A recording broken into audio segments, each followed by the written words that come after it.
Hello, എല്ലാവരും തിരക്കുന്നു സുഖമായിട്ടിരിക്കുന്നു വിശ്വസിക്കുകയാണ്. ഡബ്ല്യു മല്ലുവിൻ്റെ ഈ ഒരു ചാനലിലേക്ക്, മല്ലു വേൾഡിൻ്റെ ചാനലിലേക്ക് എല്ലാവർക്കും സ്വാഗതം കേട്ടോ. സോ നമ്മൾ ഒത്തിരി ടോപ്പിക്കുകളൊക്കെ ഇടയ്ക്കിടയ്ക്ക് ഡിസ്കസ് ചെയ്യാറുണ്ട്. സോ ഞാൻ ഇന്നിപ്പോൾ വർക്ക് വന്ന് കഴിഞ്ഞിട്ട് ഒന്ന് രണ്ട് വീഡിയോസ് ചെയ്യാമെന്ന് വിചാരിച്ചു. ഇന്നത്തെ നമ്മൾ സംസാരിക്കാൻ പോകുന്ന ഒരു വിഷയം എന്ന് പറഞ്ഞിട്ടുണ്ടെങ്കിൽ, കൃപാസനത്തിൽ നമ്മൾ ഉടമ്പടിയായിട്ട് അല്ലെങ്കിൽ എന്നുണ്ടെങ്കിൽ പ്രാർത്ഥനകളൊക്കെ ആയിട്ട് അല്ലെങ്കിൽ പ്രെയർ റിക്വസ്റ്റുകളായിട്ട് അങ്ങനെ പല രീതിയിൽ നമ്മൾ പ്രാർത്ഥന സഹായങ്ങൾ ആവശ്യപ്പെടുന്നവരാണെങ്കിൽ പ്രാർത്ഥനയിലായിരിക്കുന്നവരാണല്ലേ. കൃപാസനം എന്ന് പറയുന്നത് വലിയൊരു പ്ലേസ് ലോകത്തിൻ്റെ പല ഭാഗങ്ങളിലേക്കും അല്ലെങ്കിൽ ലോകത്തിൻ്റെ എല്ലാ ഇടങ്ങളിലേക്കും അറിയപ്പെടുന്ന ഒരു സമയമാണിത്. ഒത്തിരി ആളുകൾ ഫോളോ ചെയ്യുന്നു. ഇപ്പോൾ ഹിന്ദുക്കളായിക്കോട്ടെ, മുസ്ലിങ്ങളായിക്കോട്ടെ, ക്രിസ്ത്യൻസ് ആയിക്കോട്ടെ, എല്ലാ മതത്തിലുള്ള ആളുകളും കൃപാസനത്തെ ഒത്തിരി ഫോളോ ചെയ്യുന്ന ഇതാണ്. ഒത്തിരി പേർക്ക് നമുക്ക് അനുഗ്രഹങ്ങൾ കിട്ടുന്നുണ്ട്. അതുപോലെ വ്യക്തിപരമായ മാറ്റങ്ങളിലേക്ക് ഒത്തിരി ഈ കൃപാസനത്തിൻ്റെ പ്രാർത്ഥനകൾ, ഉടമ്പടി പ്രാർത്ഥനകൾ മറ്റുള്ളവരെ സഹായിക്കുന്നുണ്ട്.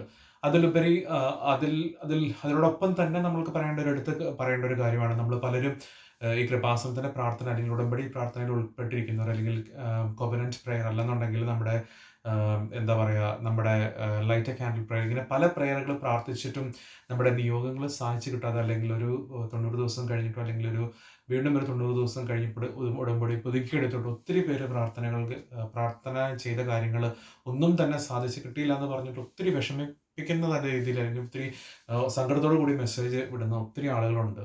നമ്മുടെ ഈ ഒരു യൂട്യൂബിൻ്റെ കീഴിൽ, യൂട്യൂബ് ചാനലിൻ്റെ കീഴിൽ മെസ്സേജ് അയക്കുന്നവർ.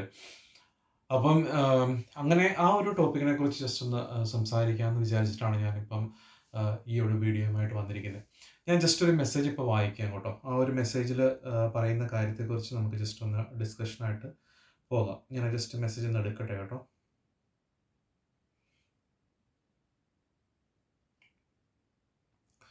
ഒരു ഇംഗ്ലീഷായിട്ട് ഉള്ളൊരു മെസ്സേജാണ് actually.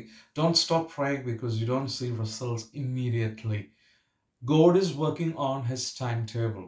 It's worth the wait. പറയുന്നത് കേട്ടോ. Don't stop praying because you don't see results immediately. ചില ആളുകൾ എന്ന് പറഞ്ഞിട്ടുണ്ടെങ്കിൽ, ഞാൻ പറയില്ലേ, ഇപ്പം നമ്മൾ ഒരു പ്രാർത്ഥന ചെല്ലുമ്പോഴോ അല്ലെന്നുണ്ടെങ്കിൽ നമ്മളൊരു ഉടമ്പടിക്ക് എടുക്കുന്ന സമയത്ത് ഒരു ഇൻസ്റ്റൻ്റ് ആയിട്ടുള്ള പെട്ടെന്നുള്ള റിസൾട്ടാണ് പലർക്കും ആവശ്യമായിട്ടുള്ളത്. അല്ലെങ്കിൽ ഒരു മാസമൊക്കെ കഴിയുമ്പോഴത്തേക്കും അവർക്ക് ഞാൻ എൻ്റെ കാര്യങ്ങൾ സാധിച്ച് കിട്ടുന്നില്ല എന്ന് പറഞ്ഞിട്ട് ഒരു അന്തരാപ്പെടുക്കുന്നവർ അല്ലെങ്കിൽ വിഷമിച്ച് കാര്യങ്ങൾ സംസാരിക്കുന്നവരാണ് ഒത്തിരി പേരുള്ളത്. അപ്പോൾ ഞാൻ ഒരു സഹോദരിയായിട്ട് സംസാരിക്കുന്ന സമയത്ത് ഒരു സഹോദരി എന്നോട് പറഞ്ഞൊരു കാര്യമുണ്ട്. കാരണം ആ സഹോദരിയും ഭർത്താവും അതുപോലെ തന്നെ ഭർത്താവിൻ്റെ വീട്ടിലാണ് ഉള്ളത്. അതുപോലെ തന്നെ ഒരു കരമായിട്ടുള്ള ജീവിതം നയിച്ചുകൊണ്ടിരിക്കുന്ന പോകുന്ന സമയത്താണ് അവരുടെ ബന്ധക്കാരും സ്വന്തക്കാരൊക്കെ വീട്ടിലേക്ക് വരുന്നതും അങ്ങനെ കുറച്ച് ഡിസ്റ്റർബൻസ് ആവുന്നത് അവരുടെ ലൈഫ്.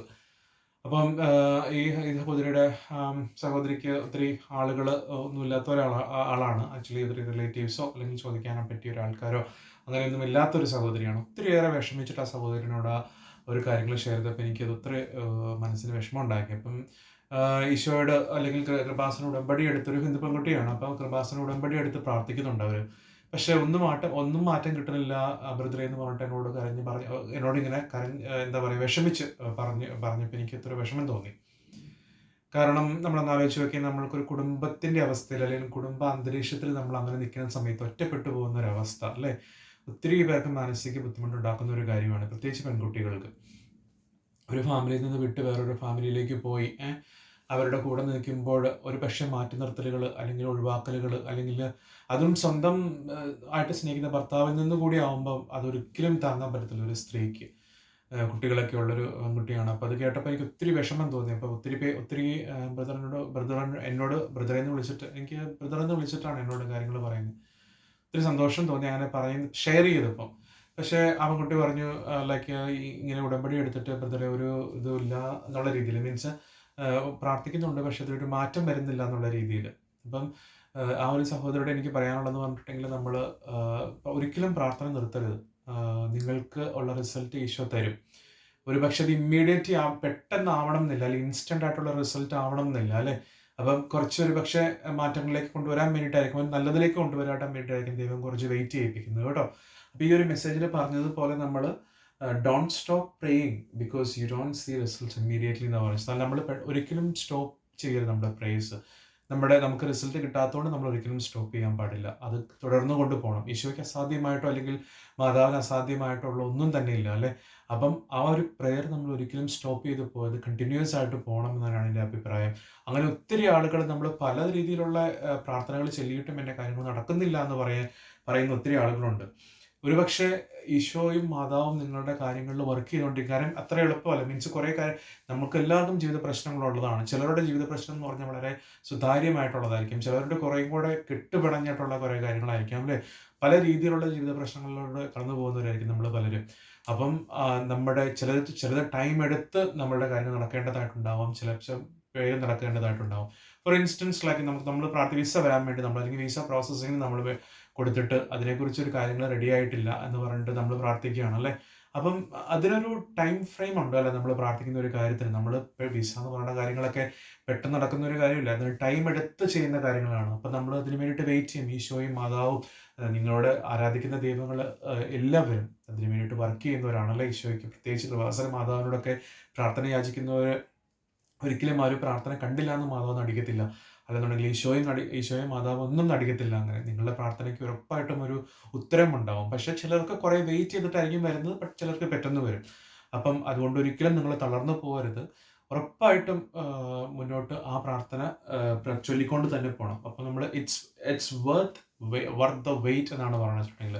അപ്പോൾ ലാസ്റ്റ് നമുക്ക് നമ്മൾ ആ ഒരു അനുഗ്രഹത്തിലേക്ക് വരുമ്പോഴാണ് നമ്മൾ മനസ്സിലാക്കുന്നത്, ദൈവമേ അത് പറഞ്ഞത് കറക്റ്റാണല്ലോ, അല്ലെങ്കിൽ നമ്മൾ ആ ഒരു വെയിറ്റ് ചെയ്ത് നല്ലൊരു കാര്യത്തിലേക്ക് വരാൻ വേണ്ടിയിട്ടായിരുന്നല്ലോ. In case of me as a personally speaking, ഞാനിപ്പോൾ എൻ്റെ ഒരു ജോലിയുടെ കാര്യത്തിന് വേണ്ടിയിട്ട് തന്നെ കുറേ മാസങ്ങൾ, ഞാൻ പറഞ്ഞില്ലേ എൻ്റെ ഒരു ഭാഗത്തു നിന്നുള്ളൊരു മിസ്റ്റേക്സോ അല്ലെന്നുണ്ടെങ്കിൽ ആ പ്രോസസ്സിനെ കുറിച്ച് ഞാൻ പറയുന്നത്, പക്ഷെ അതല്ലായിരുന്നു. ബട്ട് അത് ആ ജോലിയുടെ ഭാഗം നമുക്ക് തരുന്ന എംപ്ലോയറുടെ അടുത്ത് വരുന്ന കുറച്ച് ഇഷ്യൂസ് ആയിരുന്നു. അതുകൊണ്ട് എനിക്ക് കുറേ സ്ട്രെച്ച് വന്നു. ആക്ച്വലി മാനസികമായിട്ട് നമ്മൾ ഒത്തിരി ടെൻഷൻ അടിച്ച് ഡിപ്രഷൻ ആയി പോകുന്നൊരവസ്ഥയിലേക്ക് വരെ എത്തിയിരുന്നു. കാരണം അത്രയും ലോങ് വെയിറ്റ് ആണ് നമുക്കൊരു ജോലിക്ക് കിട്ടാൻ വേണ്ടിയിട്ട് ഇങ്ങനെ ഇരുന്നത്. കാരണം നമുക്ക് കിട്ടാമെന്ന് പറയുകയും ചെയ്ത് വേറൊരു കാര്യം നോക്കാനും പറ്റത്തില്ല. അങ്ങനത്തെ ഒരു മാനസികാവസ്ഥ. പിന്നെ ഫാമിലിയിലും എല്ലാവരും ചോദിച്ചു തുടങ്ങി. അങ്ങനെ ഒരു മാനസികാവസ്ഥ ഉണ്ടാകുമ്പോഴാണ് അതിൻ്റെ ബുദ്ധിമുട്ട് എന്താണെന്ന് നമുക്ക് മനസ്സിലാവത്തുള്ളൂ. അത്രയും മാനസികാവസ്ഥയിലൂടെ കടന്നു പോയിട്ടുണ്ട് ഞാനും. അപ്പോൾ പേഴ്സണലി ഞാൻ പറയുകയാണ്. ബട്ട് അറ്റ് ദി എൻഡ് ഞാൻ ഒരിക്കലും ആ ഒരു കൃപാസനത്തിൻ്റെ ഒരു പ്രാർത്ഥന ചൊല്ലിക്കൊണ്ടിരുന്ന സമയത്ത് അല്ലെങ്കിൽ ഉടമ്പടിയിലായിരുന്നു ഞാൻ പ്രാർത്ഥന നിർത്തിയിട്ടേ ഇല്ല. കൃപാസന ഉടമ്പടിയുടെ 2 മാസം അല്ലെങ്കിൽ 2 മാസമല്ല, രണ്ടാമത്തെ ഉടമ്പടി തീർന്നിട്ടും ഞാൻ ഒരിക്കലും പ്രാർത്ഥന നിർത്തിയിട്ടുണ്ടായിരുന്നില്ല. കാരണം എനിക്കറിയാമായിരുന്നു ദൈവം തരും എന്നെനിക്കറിയാമായിരുന്നു. കാരണം ഞാൻ പൂർണ്ണമായിട്ട് ഈശോയെ വിശ്വസിച്ചിരുന്നു. എനിക്കത് കിട്ടണം, എനിക്ക് തന്നേ പറ്റൂ എന്നുള്ള വാശിയോട് കൂടി തന്നെയാണ് ഞാൻ പ്രാർത്ഥിച്ചിരുന്നത് ആക്ച്വലി. അപ്പം എനിക്കത് കിട്ടുന്നുള്ള ഉറപ്പായിരുന്നു. ഉടമ്പടി കഴിഞ്ഞ് മീൻസ് ഞാൻ എൻ്റെ ഈ വിസ പ്രോസസ്സിങ്ങിനെ മാത്രം ആ ഒരു നിയോഗത്തെ മാത്രം ബേസ് ചെയ്തുകൊണ്ടാണ് ഞാനിത് പറയുന്നത്. അപ്പം അതെനിക്ക് കിട്ടുമെന്ന് എനിക്ക് ഉറപ്പുണ്ടായിരുന്നു. അപ്പോൾ അതുകൊണ്ട് ഞാൻ ആ പ്രാർത്ഥന നിർത്തിയിട്ടുണ്ടായിരുന്നില്ല. കാരണം ഈ ഒരു ടൈം പീരീഡ് കഴിഞ്ഞിട്ടും എൻ്റെ ആ ഒരു രണ്ടാമത്തെ ഉടമ്പടിയുടെ കാര്യമാണ് ഞാൻ പറയുന്നത്. ആ ഒരു ടൈം പീരീഡ് കഴിഞ്ഞിട്ടും എൻ്റെ വിസയുടെ കാര്യങ്ങൾ ഓക്കെ ആവാത്തപ്പം ഞാൻ ഒരിക്കലും നിരാശപ്പെട്ടില്ല. കാരണം ഈശോ എനിക്ക് ടെൻഷൻ ഉണ്ടായിരുന്നു, ഓഫ് കോഴ്സ് അത് ശരി തന്നെയാണ്. പക്ഷെ നിരാശപ്പെട്ടില്ല ഞാൻ. എന്താ പറയുക, ഞാൻ ഈശോയോട് ആ പ്രാർത്ഥനകൾ ചൊല്ലിക്കഴിഞ്ഞിട്ട് മീൻസ് ആ ഒരു ടൈം പീരീഡ് കഴിഞ്ഞിട്ടും ഞാൻ കണ്ടിന്യൂസ് ആയിട്ട് നമ്മുടെ ഉടമ്പടിയുടെ പ്രാർത്ഥനകൾ ചൊല്ലിക്കൊണ്ടേ തന്നെയാണ് ഇരുന്നത്. അതുപോലെ തന്നെ ബൈബിൾ വായന കാര്യങ്ങളെല്ലാം ചെയ്തുകൊണ്ട് തന്നെ ഇരുന്നു. അപ്പോൾ അങ്ങനെ ഇരുന്ന് ഞാൻ ഒരു ദിവസം രാവിലെ ഒരു ദിവസം ഇങ്ങനെ വീട്ടിലേക്ക് അത്ര വിഷമിച്ച് രാവിലത്തെ പ്രാർത്ഥനയൊക്കെ കഴിഞ്ഞിട്ട് ഇങ്ങനെ ഇരുന്ന് കഴിഞ്ഞ സമയത്ത് എനിക്ക് മാനസികമായിട്ട് നല്ല ടെൻഷൻ ഉണ്ടായിരുന്ന സമയത്ത്, അപ്പം ഇങ്ങനെ ഇരുന്ന സമയത്ത് ഞാൻ ഈശോയോട് പ്രാർത്ഥിച്ചു, എൻ്റെ ഈശോയെ ഇത്രയും ദിവസങ്ങൾ കഴിഞ്ഞു പോയി, മീൻസ് ഇത്രയും നാളുകൾ കഴിഞ്ഞു പോയി, ഇതിൻ്റെ ഒരു കാര്യം തീരുമാനം ഇത് കിട്ടുമെങ്കിൽ കിട്ടട്ടെ, അല്ലെങ്കിൽ കിട്ടില്ലെങ്കിൽ കിട്ടില്ല, ആ ഒരു രീതിയിലേക്ക് എനിക്ക് ഈശോ കൊണ്ട് എത്തിച്ചു തരണേ, അല്ലെങ്കിൽ മാതാവ് എനിക്ക് അതിൽ ഇടപെടണമേ എന്ന് പ്രാർത്ഥിച്ച് ഞാൻ അങ്ങ് കരഞ്ഞ് പ്രാർത്ഥന, ശരിക്കും പറഞ്ഞ് കരഞ്ഞ് പ്രാർത്ഥിച്ചു കേട്ടോ. ഞാൻ ഒത്തിരി വിഷമമായി. കാരണം നമ്മൾക്ക് പല രീതിയിലുള്ള ബുദ്ധിമുട്ടുകളാണ്. കാരണം ഞാനൊരു ജോലി ചെയ്തുകൊണ്ടിരുന്ന ആ ജോലി നിർത്തി കുറേ നാളുകളായിട്ട് എൻ്റെ പുറകെയുള്ള ഓട്ടമായിരുന്നു.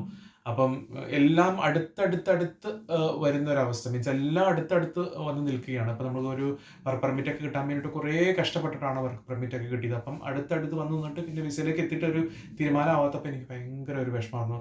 റിജക്റ്റ് ആവുമോ അല്ലെങ്കിൽ അങ്ങനെ ഒരു തോന്നലായിരുന്നു. അപ്പം ഞാൻ രാവിലെ അങ്ങനെ വിഷമിച്ചിരുന്ന് കഴിഞ്ഞപ്പോൾ ഒരു ദിവസം ഇങ്ങനെ പ്രാർത്ഥിച്ച് കഴിഞ്ഞിട്ട് ഞാൻ പറഞ്ഞു, എനിക്കിപ്പം അടയാളം തരണമേ, ആ കൃപാസന മാതാവിനോടും ഈശോടും ഞാൻ കരഞ്ഞൊന്ന് പ്രാർത്ഥിച്ചു. എനിക്കൊരു ഒരു അടയാളം തരണമേ എന്ന് പറഞ്ഞിട്ട് ഞാൻ പ്രാർത്ഥിച്ച് ഞാൻ എൻ്റെ ഓഫീസിലെ മേശയിൽ വന്നിരുന്ന് ഈ ഞാൻ ആകെ ടെൻഷനായിരുന്നു. മേശയിൽ വന്ന് ഇരുന്ന് ഒരു ഒരു എനിക്ക് തോന്നുന്നു ഒരു 10-5 കഴിഞ്ഞ സമയത്ത് എനിക്കൊരു നമ്മുടെ എംബസിയിൽ നിന്ന് കോൾ വരികയാണ്. ഈ ഒരു ഇൻ്റർവ്യൂ കോൾ അല്ല, ഒരു ജസ്റ്റ് ഒരു കോൾ വരുവാണ്. അവർക്ക് കുറച്ച് ഡൗട്ടുകൾ ഉണ്ടായിരുന്നു. അന്ന് ക്ലാരിഫൈ ചെയ്യാൻ വേണ്ടിയിട്ട്. കാരണം mostly I M A really good speaker, especially in English. Actually I can speak really good English.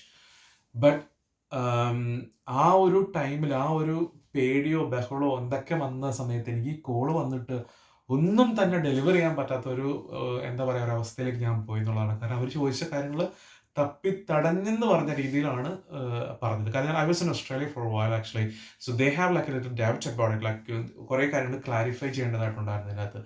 അപ്പോൾ ആ ഒരു കാര്യത്തെക്കുറിച്ചാണ് ചോദിച്ചത്. സാധാരണ അങ്ങനെ ഒരു എംബസി വരുന്ന സമയത്ത് നമ്മളിങ്ങനെ ഡൗട്ട് അടിച്ച് തപ്പിത്തടഞ്ഞ് പറഞ്ഞു കഴിഞ്ഞാൽ തന്നെ അവരപ്പം തന്നെ വിസ റിജക്റ്റ് ആക്കാനുള്ള സാധ്യതകളൊക്കെ ഒത്തിരി കൂടുതലുണ്ടെന്ന് ഞാൻ പറഞ്ഞു കേട്ടിട്ടുണ്ട്. പക്ഷേ അന്ന് ആ ഒരു ദിവസം ഞാൻ വീട്ടിൽ പറയുകയും കൂടെ ചെയ്ത് കഴിയുമ്പോൾ എനിക്കൊന്നും നന്നായിട്ട് പെർഫോം ചെയ്യാനോ അല്ലെങ്കിൽ പറയാനോ പറ്റിയിട്ട് എനിക്കൊരു പേടി ഉണ്ടെന്നുള്ള രീതിയിൽ ഞാൻ പറഞ്ഞു. പക്ഷേ എൻ്റെ ഈശോയും മാതാവും എൻ്റെ കൃപാസന മാതാവും ഒക്കെ കൂടെ ഉണ്ടായിരുന്നു എന്ന് പറയാം. അവരോട് പറഞ്ഞു 3 ദിവസത്തിനുള്ളിൽ വിവരം അറിയിക്കാട്ടോ എന്ന് പറഞ്ഞിട്ടാണ് ഫോൺ വെച്ചത്. കാരണം എംപ്ലോയർ ആക്ച്വലി ഫോഴ്സ് ചെയ്യുമായിരുന്നു. അപ്പം ഇത്രയും ദിവസത്തിനുള്ളിൽ വരണം എന്നുള്ള രീതിയിലാണ് എന്നോട് പറഞ്ഞിരുന്നത്. അപ്പം അതിനെക്കുറിച്ചുള്ള കുറേ ക്വസ്റ്റ്യൻസ് ഒക്കെ ചോദിച്ചു. അങ്ങനെ ഞാൻ പറഞ്ഞില്ല, അങ്ങനെ ഒരു കൺഫ്യൂഷൻ സ്റ്റേജിലാണ് ഞാൻ വെച്ചത്. പക്ഷേ ഞാൻ അത് കഴിഞ്ഞിട്ട് എനിക്കറിയാം, മീൻസ് ഞാൻ പറഞ്ഞ കാര്യങ്ങളൊന്നും പെർഫെക്റ്റ് ആയിട്ടല്ല പറഞ്ഞത്. മീൻസ് ഒന്നും അല്ലാന്ന് പറഞ്ഞിട്ട് എനിക്ക് വളരെ വ്യക്തമാണ്. ഞാൻ അങ്ങനെ ആ ദിവസം എനിക്ക് ഇങ്ങനെ കടന്നു പോയതെന്ന് എനിക്കറിയാൻ പാടില്ല. അതുപോലെ ഞാൻ കരഞ്ഞ് പ്രാർത്ഥിച്ചു. അങ്ങനെ കരഞ്ഞ് പ്രാർത്ഥിച്ച് പിറ്റേ ദിവസം കഴിഞ്ഞു. ആ സമയത്ത് വിളിച്ച് പറഞ്ഞു ഇന്നപോലെ ഇതെല്ലാം ഓക്കെ ആയിട്ടുണ്ടെന്ന് പറഞ്ഞിട്ട് അപ്രൂവ് ആയെന്ന് പറഞ്ഞിട്ട് വന്നു. ആലോചിച്ച് നോക്കി. അപ്പം ആ ഒരു ലോങ് വെയിറ്റ് അല്ലേ, നമ്മൾ ആ വെയിറ്റ് ചെയ്യുന്ന കാര്യങ്ങൾ നിങ്ങൾക്ക് വർക്ക്ഫുള്ളാണ് ആക്ച്വലി. സോ ഒരിക്കലും വിഷമിക്കരുത്. നമ്മൾ കൃപാസന മാതാവിനോട് ഉടമ്പടി എടുത്തൊക്കെ പ്രാർത്ഥിക്കുന്നവർ ഇങ്ങനെ പ്രാർത്ഥനകൾ സാധിച്ചു കിട്ടാതെ വരയ്ക്കുന്ന ഒരു അവസ്ഥയിലേക്ക് വരുമ്പോൾ ഒരിക്കലും നിങ്ങൾ നിരാശപ്പെടേണ്ട. ചിലർക്ക് ഞാൻ പറഞ്ഞില്ലേ, ചിലരുടെ ടൈം ടേബിളൊക്കെ വർക്ക് ചെയ്തെടുക്കണമെങ്കിൽ കുറേ സമയമെടുക്കും, ചിലർക്ക് വേഗം കിട്ടും. അന്ന് ഓർത്ത് നിങ്ങൾ ഒരിക്കലും നിരാശപ്പെടേണ്ട. പ്രാർത്ഥന ഒരിക്കലും നിർത്തരുത്. മുന്നോട്ട് തന്നെ പോയി ഒരിക്കലും നിർത്താണ്ട് ഈശോടൊപ്പം മാതാവിനൊപ്പം കൂടെയായിരിക്കാൻ. നിങ്ങളുടെ ഏത് കാര്യത്തിനും ദൈവത്തിൻ്റെയും ഈശോയുടെ മുന്നിൽ ഉത്തരവുണ്ട്. അങ്ങനെ തന്നെ വിചാരിച്ച് മുന്നോട്ട് പോകണം കേട്ടോ. സോ അപ്പോൾ ഈ ഒരു ടോപ്പിക്കായിട്ടുമായിട്ടാണ് നിങ്ങളുടെ മുമ്പിലേക്ക് ഞാൻ വന്നതെന്ന്. അപ്പം ഈ ഒരു കാര്യം ഷെയർ ചെയ്യണമെന്ന് തോന്നി. സോ എല്ലാവർക്കും നമസ്കാരം.